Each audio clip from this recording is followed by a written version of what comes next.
29 and I find myself wondering what did happen to the last 10. I ran away with my life, fast forward, never turn back again. It's kind of funny that the more we pass time, the more we need to set them rewind. And 19 was the year. අපේ ගෙදරට මේන් ඩෝ එකෙන් ආවහම මෙන්න මෙතන තියෙනවා උඩ තට්ටුවට යන්න එක තැනකුයි යට තට්ටුවට යන්න එක තැනකුයි. යට තට්ටුව කියන්නේ මේ තමයි අපේ බේස්මන්ට් එක. බේස්මන්ට් එක ගොඩාක් වෙලාවට අපේ පොළොව යටම තමයි තියෙන්නේ. මෙතනින් ලයිට් එක දාගන්න පුළුවන්. අපි එහෙනම් බේස්මන්ට් එකට ගිහිල්ලා බලමු. එදා මාර්තු මාසේ පාටියක් තිබුණා. එදායින් පස්සේ මම මේ පල්ලෙහාට තාම ගියේවත් නැහැ. අපි ගිහිල්ලා බලමු කොයි විදිහටද තියෙන්නේ කියලා අපේ බේස්මන්ට් එක. මෙන්න මෙතන මේක ලස්සන එකක් හම්බුණා ගොඩක් කාලයකට කලින්. මාර මාසයි මේ අස්යෝ දෙන්නට. අපි යම් පල්ලෙහාට. ඉතින් මෙන්න මේව තමයි පල්ලෙහා තියෙන්නේ. මෙන්න මේ විදිහට තමයි ඉතින් සාමාන්‍ය බේස්මන්ට් එක තියෙන්නේ. කළුවරයි.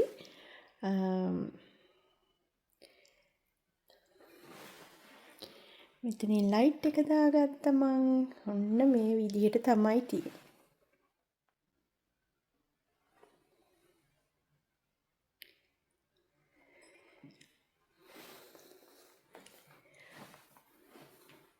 මේකේ තියෙනවා බාත්රූම් එකක්. ඊපස්සේ මෙතන තියෙනවා කාමරයක්. ඒ කාමරේ මම මේ විදිහට හදුවා. දැන් ඒක ලස්සනට ආපහු සැරයක් හදන්න ඕන. ඉතින් ඔන්න ඔය විදිහට තමයි තියෙන්නේ අපේ බේස්මන්ට් එක. අපි දැන් මේක චුට්ටක් අස් කරලා ගමු.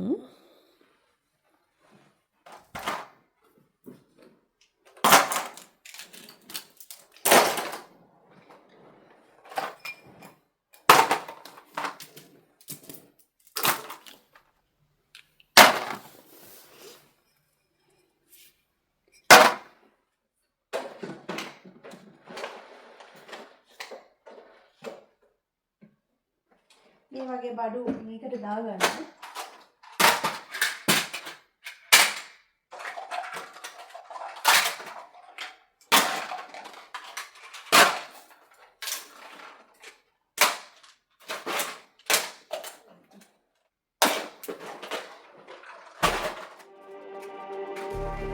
Just like the street lights lit this town, like a fire in a blaze, gotta burn it down. Can't be afraid to leave this out. We got this far, don't know how. I see danger in your eyes. They know we'll burn down the night. Coming just like the sunrise. You know that we're gonna let it out. Tonight we're gonna let it out. Tonight we're gonna let it out. Just like the sunrise, we're gonna let it out.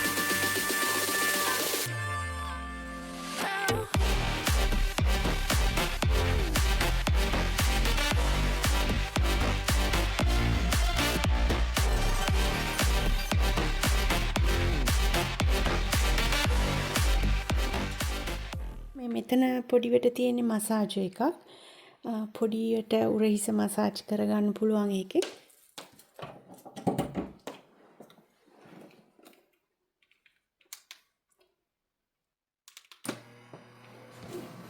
ඉතින් මෙන්න මේ විදිහට massage කරගන්න පුළුවන්.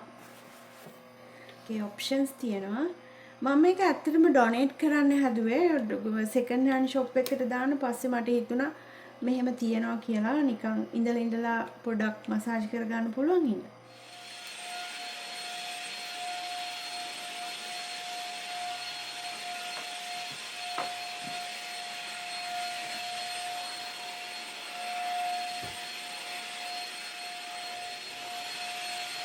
අන්තිමට මේ ඔක්කොම vacuum කරගෙන තමයි මම මේ ටික අස් කරලා ඉවර කරේ. එහෙනම් අපි බාත්රූම් එක පැත්තට යමු. මේවා එච්චරම දරා වෙන්නේ නැහැ. මොකද කවුරුත් එච්චර ලොකුට යූස් කරන්නේ නැති හින්දා පාටියක් තියෙනකොට තමයි මෙතන පොඩ්ඩක් පාවිච්චියට ගන්නෙ. ඉතින් පොඩ්ඩක් දැන් මම මේ මාසෙකින් ඇවිල්ලත් මෙතන එහෙම ලොකුට ජරා වෙලා නැහැ.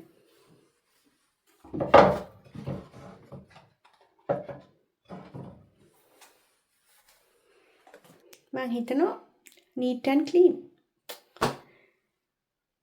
මගේ යට බලනකොට මෙන්න මේ වගේව අරගෙන තිබ්බේ අපේ චූටි කොල්ලා මේවට මේ අත හොදන දේවල් දැම්මහම එයා හරියට නාස්ති කරන ඇවිල්ලා ඒකෙන් අත හොදන එක විතරමයි කරන්නේ.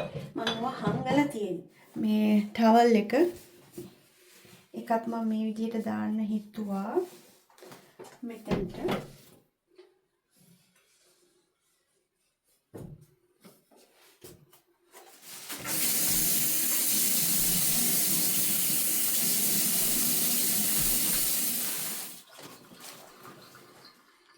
මේ තමයි අපේ පල්ලෙහා තියෙන පස්වෙනි කාමරේ. ඉතින් මම මෙන්න මෙහෙම තමයි කාමරේ ජනේලෙ පොඩ්ඩක් ඇරලා හිරු එළිය ගේ ඇතුළට අරගෙන ඊට පස්සේ දූවිලි පිහදලා පිරිසිදු කරලා ගත්තේ.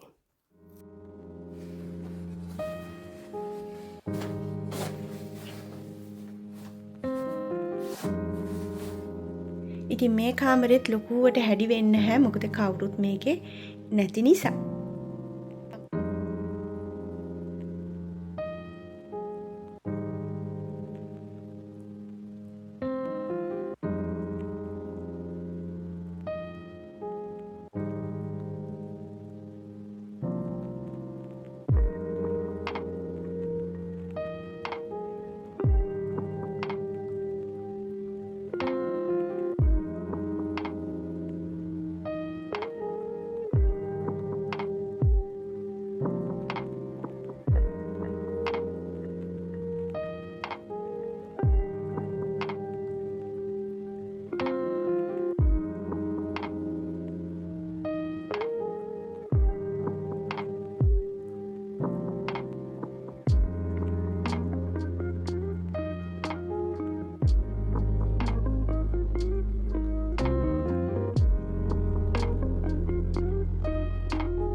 ඉතින් ඔන්න ඔය විදිහට තමා මාසෙකට පස්සේ මම බේස්මන්ට් එකට ඇවිත් ඒක අස් කරලා දැම්මේ. මං හිතනවා දැන් නම් ගොඩාක් පිළිවෙලයි කියලා. අද දවසෙන් පැය 2ක් විතර ගත වුණේ මෙන්න මේ විදිහට තමයි.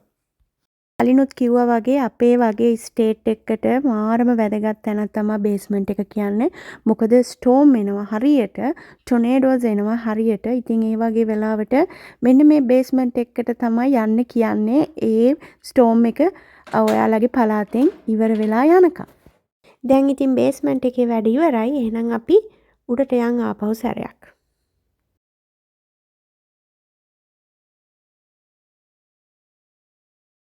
හවස මට හිතුණා පුස්නාප්ප හදන්න ඕන කියලා.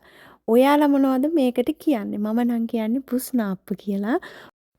එක එක පළාත්වල එක එක වචන මේකට පාවිච්චි කරත් මේක තමා මගේ ආසම කෑම. මට මාර ආසාවක් ආවා පුස්නාප්ප කන්න ඕන කියලා. ඉතින් හදලා බලමු මේක හොඳට තියෙයිද කියලා.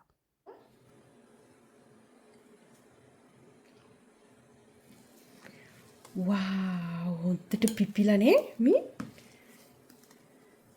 රහට තියෙයි කියලා හිතනවා. අපි බලමු.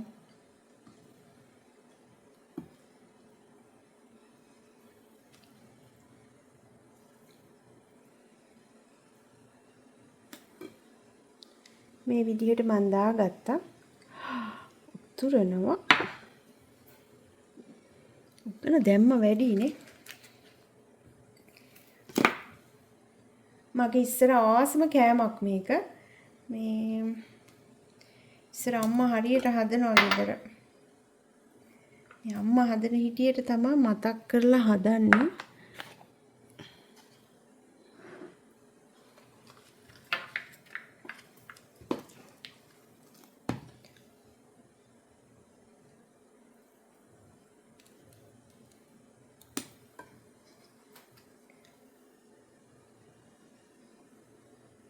මට පොඩි ස්ටීමර් එකක් තියෙන්නේ. මම මේකේ තුනම තියලා තම්බගෙන බලමු. මේ මගේ වණ්ඩු අප් තුන ලස්සනට තියෙනවානේ. මම හිතනවා රසත් ඇති කියලා. කණුකන් හදිසි. ඉතින් මම මේ විදිහට හදාගත්තා. ඇත්තටම මේ ලංකාවේ අලුත් අවුරුද්ද දවසේ හවස. ඉතින් මට උදේ මොකුත් හදාගන්න බැරි වුණ නිසා මං හිතුවා මොනවා හරි හදන්න ඕන කියලා. ඉතින් ඒ අනුව තමයි මම මේ පුස්නාප්ප හදන්න පටන් ගත්තේ.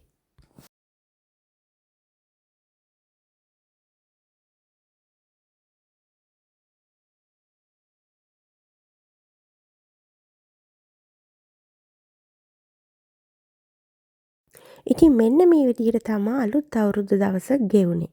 අද හවසට චූටි අවුරුදු පාටියකුත් තියෙනවා. ඒකට යන්න රෙඩි වෙන්නත් ඕනේ ඉක්මනට. hello good morning ඔයාලට. ඉතින් මේ ඊළඟ දවසේ අද ලස්සන දවසක්. හොඳටම ඉර පායලා මේ ඉර එළිය අපේ ලිවිං රූම් එකට වැටෙනකොට මාරම ලස්සනයි. මම මාරම ආසයි උදේ ඉර එළිය ජනෙල් දොරවල් ඇරලා ගේ ඇතුළට ගන්න. ඉතින් මේ තමා තවත් අලුත් දවසක ආරම්භය. මෙන්න මෙතන මම පොඩ්ඩක් පේන්ට් කරන්න කියලා බැලුවේ. මෙතන තෙල් පාරක් තියෙනවා. අපේ චූටි කොල්ලත් එක්ක බෑ. ඉතින් මාරි දිහට ජරා කරනවා. මම හිතුවා පොඩ්ඩක් වයිට් ගාලා මේක ලස්සනට පේන්ට් කරන්න ඕනේ කියලා. බලමුනේ. ගෙදර තිබුණු පරණ තීන්ත එකක් අරගෙන මෙන්න මේ විදිහට තමයි පේන්ට් කරන්න පටන් ගත්තේ. ඉතින් මේ වගේ පොඩි වැඩ මම නම් මාරම ආසයි කරන්න. ගෙදර ඇතුළේ වැඩවලට වැඩිය මම හරිම ආසයි එළියේ වැඩ කරන්න.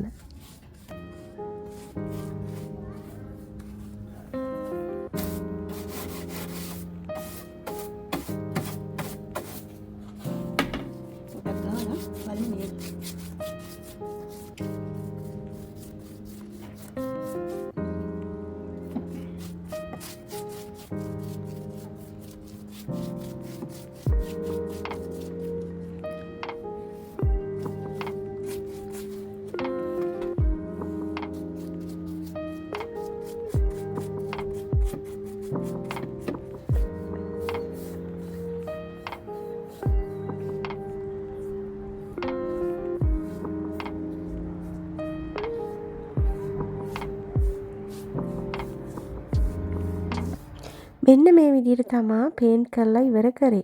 ඉතින් මෙතන පොඩි තෙල් පාරක් තිබුණා. ඒක දැන් නම් පේන්නේ නැහැ පොඩ්ඩක්වත්. ලස්සනට තියනවා කියලා හිතනවා. ඉතින් මෙන්න මේ හරියේ තනකොළ ටික හොඳටම මැරිලා තියෙන්නේ. ඉතින් මට හිතුණා මේ තනකොළ ටික අයින් කරලා ඉතුරු වෙලා තිබ්බ ගල් වගේක් තිබුණා. ඒ ගල් මේ හරියේ ලස්සනට දාන්න ඕන කියලා. ඉතින් මම මේ ඒ වැඩේ කරන ගමන් තමයි ඉන්නේ.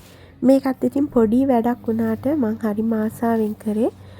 මට ඉතුරු වෙච්ච ගල් වගේක් තිබුණ නිසා මේ තනකොළත් මැරිලා තිබුණ නිසා තමයි මම මේ වැඩේ පටන් ගත්තේ. මේ බලන්නකෝ මෙයාව දැකලා මම බය වුණා මේ. එන්න ලොකු ගෙම්බේ. මේ වින්ටර් එකට මෙයා හැංගිලා මේ ඉඳලා තියෙන්නේ නේ. පන. ගෝ. ඉස්සර මම මේ හරිය චුට්ටක් හාරනවා. හාරලා තමයි ගල් ටික දාන්න ප්ලෑන් එක. මේ එතන ඉතින් වේලිච්ච තනකොළ ටික අයින් කරලා චුට්ටක් විතර හාරලා මම මේ ඊළඟට කරන්නේ තනකොළ එන්නේ නැති වෙන්න චුට්ටක් කවර් කරන එක ඒ හාරපු තැන. එතකොට ඉතින් තනකොළ එන්නේ නැහැ. තනකොළ තනින් ආවහම ඉතින් ඇත්තටම මේක කැතයි සහ අපිට වෙලාවක් යනවා ඒ තනකොළ ටික අයින් කරන්න.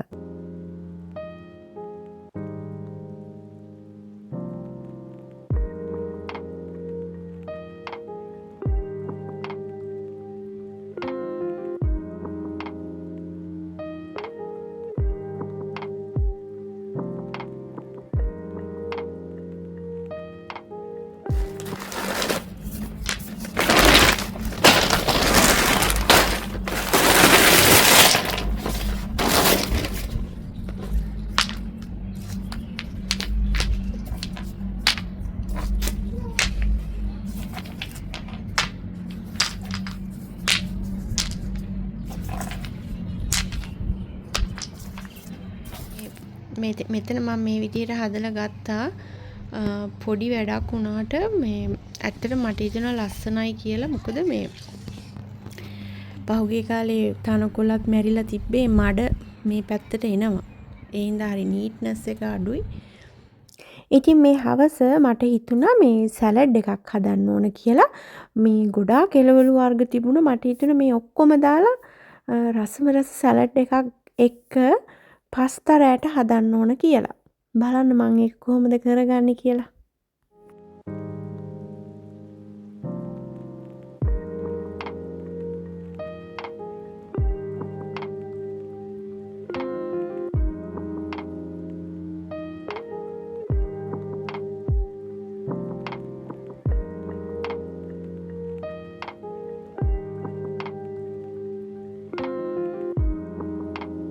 ඉතින් අවශ්‍ය එළවලු ටික ඔක්කොම කපලා දාලා අන්තිමට දෙහි ටිකකුයි ලුණු ටිකකුයි චුට්ටක් විතර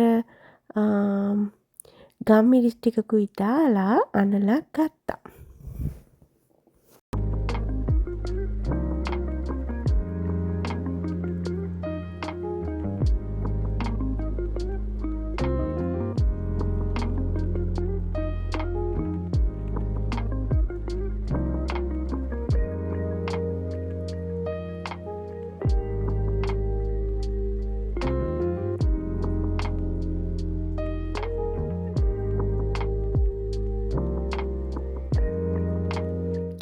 මේ තමා මං ආසම කෑම. ඉතින් මම මේකට අද පාවිච්චි කරන්නේ සැමන් සහ තක්කාලි.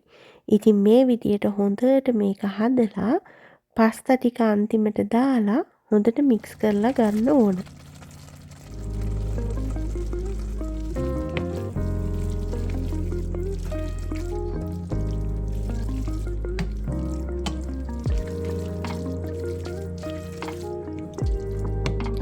අන්තිමට ඉතින් මේකට මොසරෙල්ලා චීස් ටිකකුත් දාලා හොඳට මික්ස් කරලා හොඳ බ්‍රෙඩ් එකකුයි සැලඩ් එකත් එක්ක කන්න තමයි තියෙන්නේ. ඉතින් මේක මාරම රසයි. හදලා බලන්න ඔයාලත්.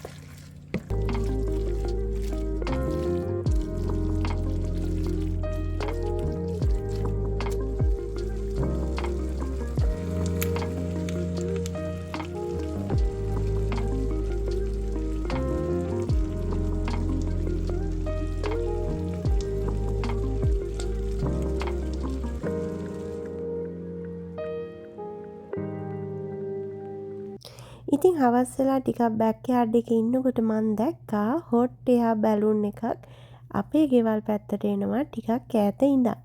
ඉතින් මෙන්න මේ විදිහට තමයි ලස්සන බැලුන් එකක් අපේ ගේ හරහා ගියේ. ගිහිල්ලා ඉන්නම්.